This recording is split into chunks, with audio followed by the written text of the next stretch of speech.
face of the mayor. Well, she doesn't see it at all. Let's get the latest from Grady Trimble in Chicago. Grady. Hi, Neil. McDonald's CEO Chris Kempczinski actually had a lot of good things to say about Chicago in a speech he recently gave. But what drew supersized criticism from Mayor Lori Lightfoot were comments he made about the city's crime problem. But we also need to face facts, and the facts haven't been especially kind to the city of Chicago of late. And everywhere I go, I'm confronted by the same question these days. What's going on in Chicago? While it may wound our civic pride to hear it, there is a general sense out there that our city is in crisis. Kempczinski didn't cite specific crimes, but the video on your screen shows a random drive-by shooting just last weekend at a bar a few blocks from here. An employee was shot, had to be taken to the hospital.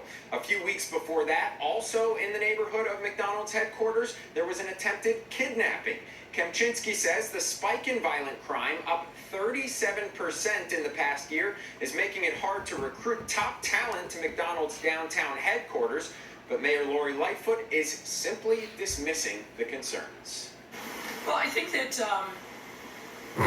what would have been helpful is for the McDonald's CEO to educate himself before he spoke. I'm going to look on productive engagement and not look in the rearview mirror. McDonald's CEO made those comments at an Economic Club of Chicago luncheon.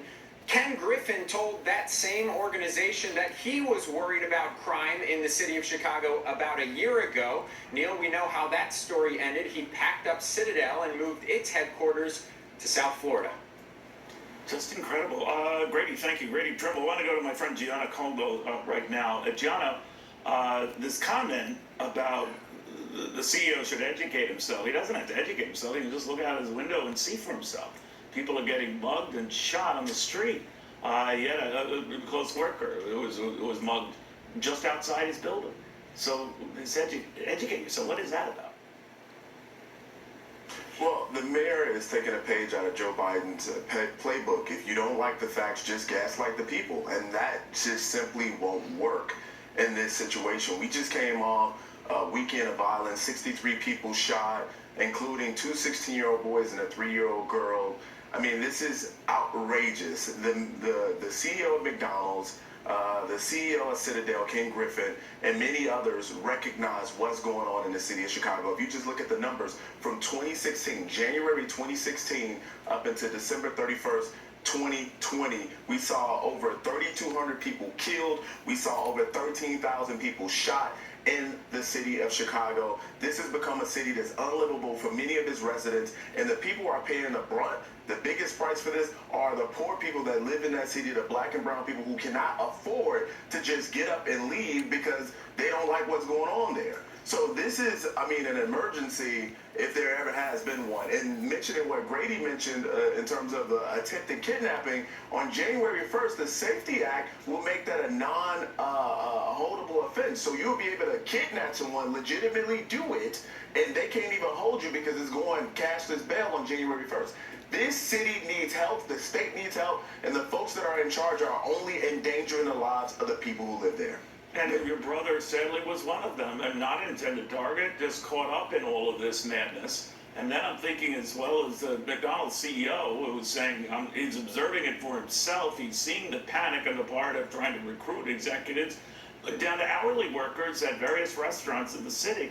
These are real problems, but there's such a disconnect with the powers that be. How is that?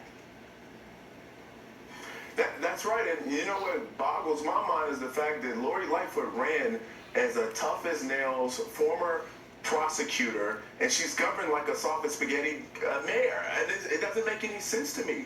Who implements a policy, a no-chase policy, where people, if there's a police officer trying to chase a suspect, they got to call in and get permission from their supervisors if they're in a car? You can't chase people most times on foot. Like, this is endangering the lives of people, and this is a policy in her own making. So she shouldn't be complaining. She should recognize her failures in this city and try to course correct, because right now it's not looking really too good for her re-election. She needs to go because she refused refuses to acknowledge her failures, and people are increasingly unsafe in my hometown of Chicago, including obviously my brother who was murdered. I'm just wondering what, if anything, changes it. You need multiple things. It's a multi-pronged issue. You got the laws that are being pushed in place by folks in charge, the Safety Act being one of them that's taking place January 1. You got a mayor who's ineffective. You have a county prosecutor who refuses to prosecute cases, having dropped 25,000 felony cases, including rape and murder. You do have some activist judges as well. So it's a nightmare in that city. And policy is the only thing that can change it. We can talk about voting, but we need changes right now.